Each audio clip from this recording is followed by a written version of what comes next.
the word monster just doesn't cut it. Welcome to Watch Mojo UK, and today we'll be counting down the top 10 most notorious British serial killers. I think I should be placed in a position where I can no longer inflict harm upon others. Before we begin, if you enjoyed this video, be sure to subscribe for more great content. For this list, we'll be looking at some of the most disturbing serial killers in British history, with today's entries chosen due to their infamy. There will be sensitive and mature content here, so viewer discretion is advised. Number 10. Steve Wright. There is a serial killer on the loose in Ipswich, and I think those words I chose with a great deal of care. A case which came to justice in 2008, Steve Wright, who became known as the Suffolk Strangler, was found guilty of murdering 5 prostitutes in Ipswich in 2006. Known for frequently visiting brothels, when Wright turned to murder, he disposed of his victims' bodies in roadside woodlands. Ultimately convicted due to DNA evidence, he was sentenced to life imprisonment, although he's been implicated in a number of unsolved cases since. There were 2 strands of forensic evidence which are going to be pivotal to this case. Number 9. Colin Ireland. On the train home to Southend, he disposed of his murder kit, hurling it into a canal. It would be another 24 hours before his first victim was discovered. A premeditated killer who carried around a murder kit containing rope and handcuffs, Ireland frequented gay bars in Southend, convincing men to partake in bondage acts with the intent of brutally torturing and killing them. Ireland claimed he was heterosexual, saying that he singled out homosexual men as they were easy targets. Dubbed the Gay Slayer by the media, he killed 5 men in 1993, encouraged by his own New Year's resolution to become a serial killer. Whilst looking through the window, Ireland had left his mark, and for the first time, forgot to wipe it clean afterwards. Fingerprint evidence and a confession saw him convicted. He died in prison in 2012. Number 8. John Christie. Well, if only I was free to... Honestly, I'd do anything. The perpetrator of a reign of terror between 1943 and 1953, John Christie is responsible for at least 8 murders, including that of his own wife, in the infamous address of 10 Rillington Place. A highly manipulative and calculated killer, Christie gassed, raped and strangled many of his female victims before hiding their bodies in the floorboards, walls and garden of his house. Though he was eventually caught, the failed police searches of Christie's house and the mishandled trial and execution of the innocent Timothy Evans made this case even more shocking. Christie done it? I say Christie done it. All right.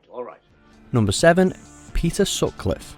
Quite often they're from a long line of particularly uninteresting, inadequate people that don't tend to relate particularly well to other people. Labelled the Yorkshire Ripper by the press, Sutcliffe violently murdered 13 women and attempted to kill 7 others throughout the 70s, with his modus operandi being a hammer and a knife.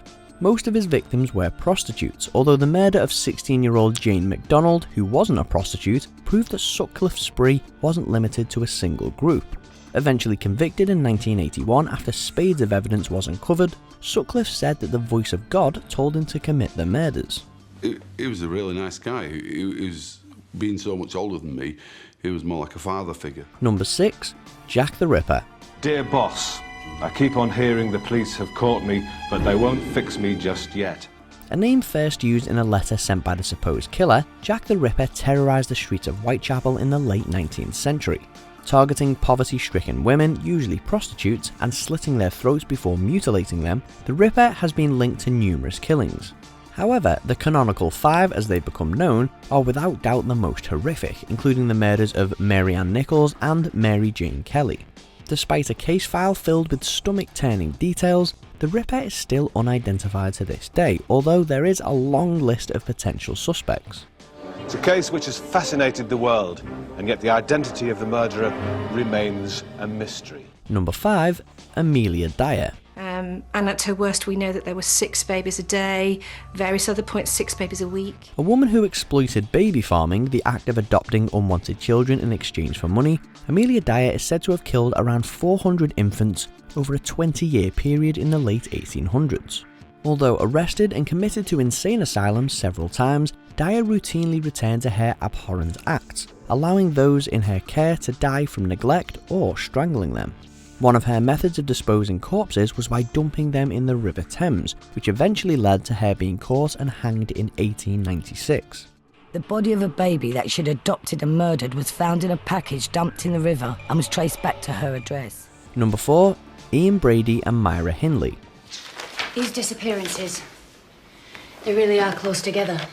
Abducting, sexually assaulting, murdering and burying children in the moors between 1963 and 1965, Ian Brady and Myra Hindley carried out some of the most shocking crimes in history. With victims aged between 10 and 17, the couple supposedly conspired to commit what they considered a perfect murder. Ultimately, they were convicted of numerous counts of murder and have since both died in prison, but the body of one of their victims, Keith Bennett, is still to be found. And in the third as an accessory after the fact. On the 2 murders, the sentence is 2 concurrent sentences of life imprisonment.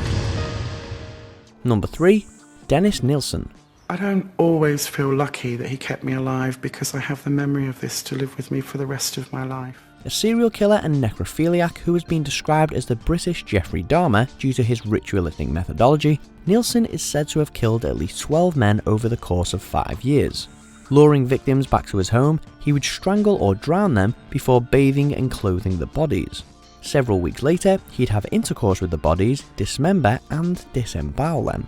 Disposing of some corpses by burning them or flushing them down the toilet, a series of drainage discoveries led to his confession. He's been serving a life imprisonment since 1983. The jury rejected the argument that he was insane, and Nilsen was sentenced to life in prison. Number 2. Fred and Rosemary West. The 24th of February 1994. The last night Fred and Rose would spend together after 22 years of marriage. The depravity of this couple seemingly knew no bounds. Committing crimes of sexual abuse, mutilation and dismemberment, some of which involve their own children, the Wests are responsible for at least 12 murders. Their house of horrors staged horrific acts for 20 years, with bodies hidden all around the property, of victims who were usually lured there with the promise of employment. After one of their targets went to the police, the property was eventually searched and the couple's terrible acts were revealed. Fred has since committed suicide in prison. Rose is still incarcerated. Number 1. Harold Shipman. A man who exercised the ultimate power of controlling life and death. This British GP, now known as Dr. Death, is estimated to have taken the lives of over 250 people via lethal doses of diamorphine. It is thought that around 80% of Shipman's victims were vulnerable elderly women, although some of his victims were as young as 4 years old. Suspicion arose due to the high death rate among his patients, and he was eventually found guilty on 15 counts of murder. 4 years later, in 2004, Shipman hanged himself in his prison cell. Do you agree with our picks? Check out these other great clips from Watch Mojo UK and subscribe for more great content.